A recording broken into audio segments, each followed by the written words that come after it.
नमस्कार, आप सभी का स्वागत है स्टार सिटी न्यूज में। मैं इस वक्त दिल्ली के नांगलोई विधानसभा में मौजूद हूं। साथ ही हमारे भारतीय जनता पार्टी के पूर्व के पार्षद हैं सुरेंद्र मोहन पांडे जी हमारे साथ मौजूद हैं। आइए इनसे सीधी बात कर लेते हैं। सबसे पहले सर, आने वाले जो चुनाव आ रहे हैं दिल्ली में, सर क्या माहौल बना हुआ है इस समय सर? दिल्ली में जो जनता है यहाँ की पुरानी जो 10 वर्ष पुरानी सरकार है उससे त्रस्त है और इस बार लगता है कि जनता बदल चाहती है। किस तरह का बदलाव चाहते हैं सर? आप क्या विजन लेके चल रहे हैं? आप जैसे कह रहे हैं कि इस बार दिल्ली में हमारी सरकार बनने जा रही है, 27 साल का बनवास तोड़ने जा रही है इस बार, तो कोई मुद्दे होंगे आपके पास ठोस कोई? नहीं, मुद्दे तो यही है कि 10 साल से जो ये निकम्मी सरकार तरह तरह के वादे कर रही है उसको पूर्ण नहीं कर रही है। दिल्ली की सड़कों को ठीक करना, नालियों को ठीक करना हाँ जी सर। और जनता के बीच में जन सुविधाओं को बढ़ाना, हाँ जी। चाहे वो स्कूल के रूप में हो चाहे अस्पताल के रूप में हो, जी जी। वादा नहीं करना, उसको बनाना, अच्छा। ऐसा भारतीय जनता पार्टी सोचती है। अच्छा, 2100 रुपये जो महिलाओं को जो देने की बात कर रही है आम आदमी पार्टी, इससे क्या लगता है सर?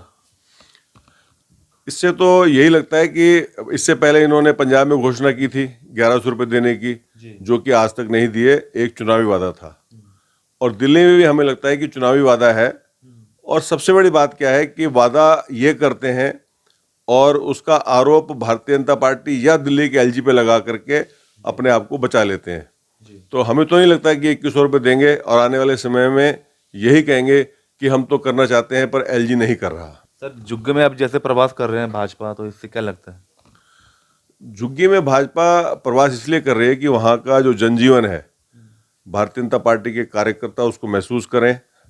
और जब भी भारतीय जनता पार्टी दिल्ली में सरकार में आती है तो जो उन्होंने महसूस किया है, निश्चित तौर पे अगर मैं कुछ महसूस करूंगा कुछ खराब है या उनको सुविधाएं चाहिए, मैंने वहाँ रह के देखा है, तो उसको पूर्ण करने का प्रयास करूंगा।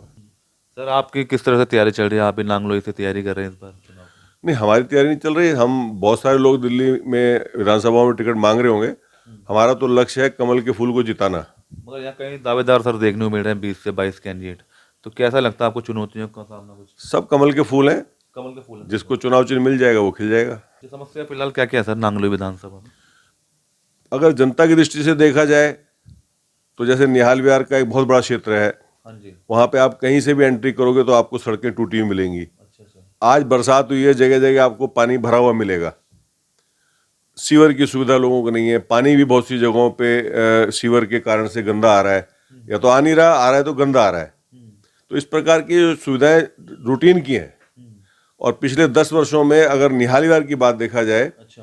तो ऐसा कोई जनता की सुविधा की दृष्टि से ऐसा कुछ कार्य अभी तक लगता है सरकार ने नहीं किया कि जो कि जिससे जनता को लाभ हो। और हमें जनता के बीच में हम जा रहे हैं लगातार, भारतीय जनता पार्टी के कार्यकर्ता जा रहे हैं, उनकी जो फीडबैक मिलता है, जनता उनकी नीतियों से, जो लोकल परेशानियां हैं वो तो है ही हैं, पर जो बड़ी नीतियां जैसे शराब घोटाला हुआ, दवाइयों के अंदर घोटाले हुए, इस प्रकार से अनेकों तरह की जो ऊपर के लेवल पे जो समस्याएं हुई हैं।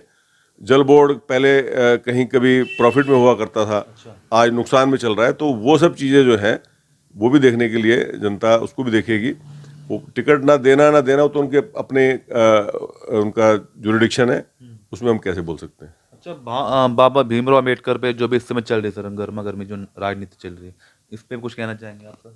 नहीं, कुछ नहीं कहना चाहेंगे, वो सबके मान्य है और हमारे संविधान में रहता है, इसको हम मानते हैं।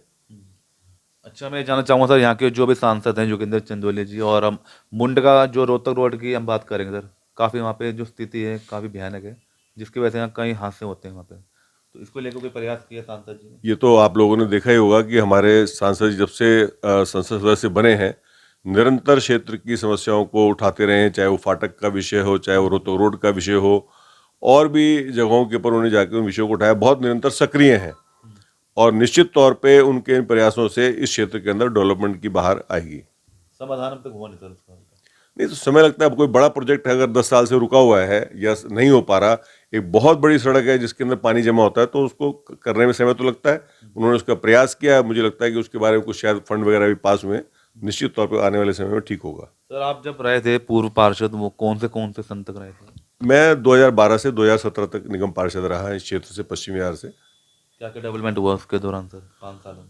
अब तो पुरानी बात हो गई, लेकिन हमने प्रयास किया कि लगभग जो हमारा चाहे वो गांव इसमें पड़ता था, चाहे वो रिसेटलमेंट कॉलोनी पड़ती थी, सबकी वहाँ की सड़कें, नालियाँ, पटरियाँ, पार्कों के अंदर ब्यूटिफिकेशन, यही एमसीडी में आता। तो इस प्रकार के काम हमने अब करने का, चुनाव लड़ने आ रहे हैं तो इसका भी कोई प्रभाव पड़ेगा सर इन कामों को अभी तो लेकर? जनता बताएगी, जनता को हम गाइड नहीं कर सकते, लेकिन हाँ निश्चित तौर पे मुझे लगता है कि अगर हमने काम किया है तो उसका हमें लाभ मिलेगा। ठीक है सर। और क्या संदेश देना चाहते हैं अपने दर्शकों में, कुछ मैसेज? बस इतना ही कहना चाहूँगा कि भारतीय जनता पार्टी आपकी अपनी पार्टी है। जनता के बीच में जाकर भारतीय जनता पार्टी का कार्यकर्ता काम करता है। दूसरे प्रदेशों के नतीजों के हिसाब से लोगों को सोचना चाहिए, और इस बार भारतीय जनता पार्टी का कमल दिल्ली में खिले और उसका लाभ दिल्ली की जनता को मिले, ये निवेदन करना चाहता हूँ। धन्यवाद। तो ये हमारी सीधी बात सुरेंद्र मोहन पांडे जी थे, स्टार सिटी के साथ। मैं जितेंद्र गुप्ता।